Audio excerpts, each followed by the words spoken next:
When tragedy strikes, Ted Cruz is steadfast in his search for answers and accountability.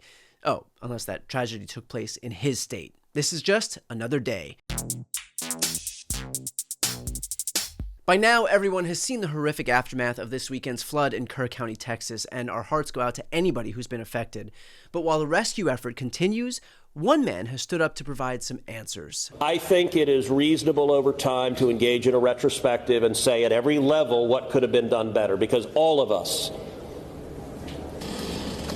would want to prevent this horrific loss of life. But I think just immediately trying to use it for either side to attack their political opponents, I think that's cynical and not the right approach, particularly at a time when we're dealing with a crisis and we're dealing with grief. That's right. Now is not the time. While a crisis is ongoing and people are grieving, to criticize those in charge would be cynical and, frankly, not the right approach. And shame on anybody who would dare take such a disgusting tack. In today's Verdict with Ted Cruz podcast, we break down the catastrophic policy decisions made by elected politicians in California, made by Governor Gavin Newsom, made by Mayor Karen Bass.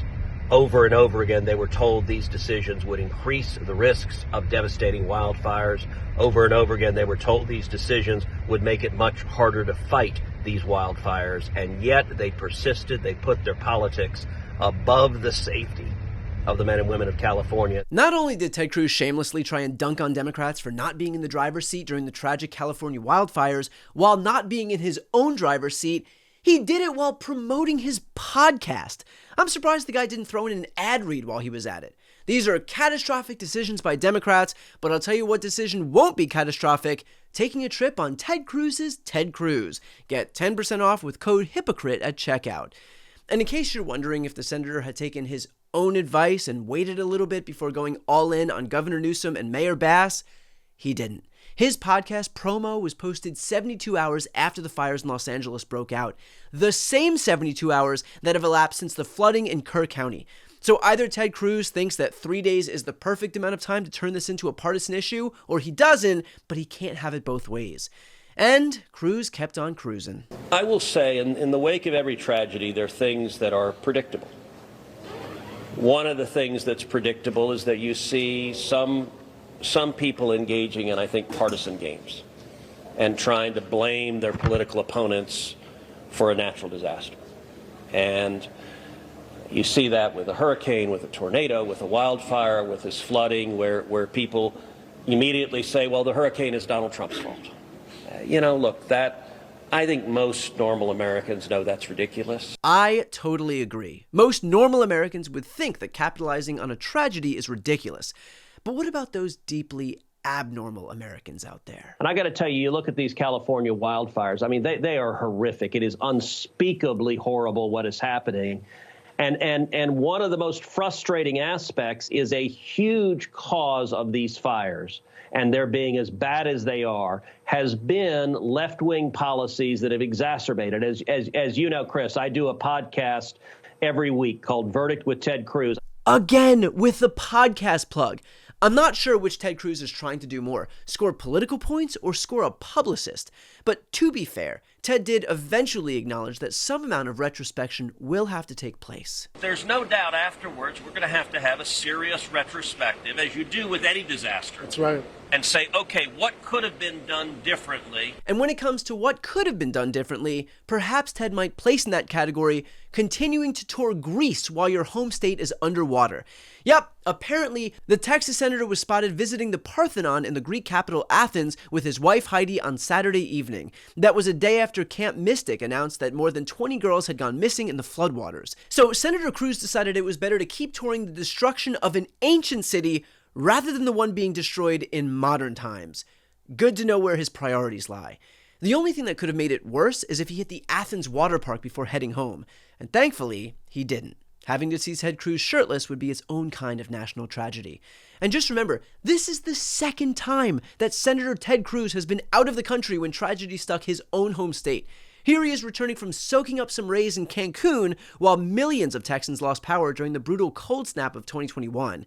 Now, I'm not saying that Ted Cruz caused these two horrific weather events and fled the country so he'd have the perfect alibi, but the timing is suspicious. But when tragic events happened in his state, Ted Cruz always thinks later is better when it comes time to discussing how they took place and possible solutions. Here he is back in 2017 after the horrible mass shooting at a church in Sutherland Springs, Texas. It is an unfortunate thing that the immediate place the media goes after any tragedy, after any murder, is politicizing it.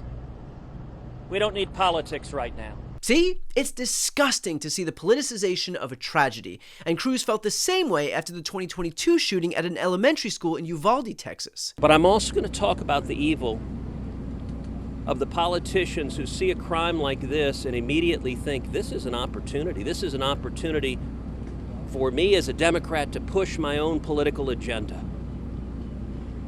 That's not right. It isn't right. And yet, with all of that said, when it comes time to pushing a Republican agenda, the legislation I introduced that would have allowed schools like this school to access grants from those $1.3 billion in federal funds, Democrats blocked it. It is never a time for politics unless it serves you. And this idea of what's good for me but not for thee is quite the popular refrain on the right. Take Megyn Kelly, who addressed the Texas floods on her show today. Some in the media, absolute ghouls all over the internet, trying to blame the president and Doge for the tragedy. So disgusting. Until all of the facts are in, members of the media should not be blaming elected officials, and they definitely should not be callously denigrating them just to score some cheap political points. Right, Megyn Kelly, during the LA fires? What you have in California is these mealy-mouthed, kale-eating, broccoli-pushing, Birkenstock, whatever, wearing politicians who can't find another person fast enough to blame. You know, something tells me that if anyone in the media were to come out and say, what you have in Texas is the mealy-mouthed, barbecue-eating, gun-toting, cowboy boot-wearing politicians who can't find another person fast enough to blame, Megyn Kelly's own head would explode, and that head explosion would get blamed on Biden and his auto pen. Look, the investigation into what could and could not have been prevented in Kerr County will go on for some time, but what is undeniable is that the ability to study and prepare for these events has gotten a hell of a lot harder under Donald Trump. Scientists across the country are sounding the alarm over critical staffing shortages. Inside the National Oceanic and Atmospheric Administration, officials are scrambling to fill more than 150 critical National Weather Service roles, left vacant after sweeping cuts from the Trump administration. Overall, the service has lost 600 of its 4,000 employees since January. 5 former NWS directors calling it their worst nightmare in an open letter earlier this month, predicting understaffing could lead to needless loss of life. At a time when horrific weather events are on the rise, Donald Trump cut practically 1 out of every 6 employees from the National Weather Service. But I guess for a guy who thinks even his wife should be able to make do without proper resources during a storm, that tracks. Look, tragedies are sadly inevitable, but providing our states and cities and counties with the proper resources to prepare for them should not be a partisan issue. Either you believe the government serves a basic, fundamental function and should have adequate funding to fulfill that function, or you believe that defunding the core functions of government to offer tax cuts to the highest earners is the answer to all of life's problems. And if the big, beautiful bill is any indication, I think we know where Republicans stand. Tragedies are not partisan, and our empathy toward the people involved shouldn't be either. So when the next horrible event occurs, you have 2 choices. You can either listen to your heart for the right thing to do, or you can listen to Ted Cruz's podcast, because he really wants you to. Before you go, if you enjoyed this content and you want to see more and support independent media, please subscribe to this channel. The subscribe button will be right here on the screen. But second, the reality is that we are now in a political environment where this administration can lean on any of the social media platforms to suppress certain voices if they don't like critical coverage. That means my longevity here is in the hands of a few tech billionaires who are already making it clear that they are willing to cater to this administration. To that end, signing up for my newsletter is a way for me to reach you directly if that ever becomes necessary. I'll put the link right here on the screen as well, so please sign up. It's free, but there's also an option to do a paid subscription if you'd like to support me and my team. I really appreciate it. Thanks so much for watching.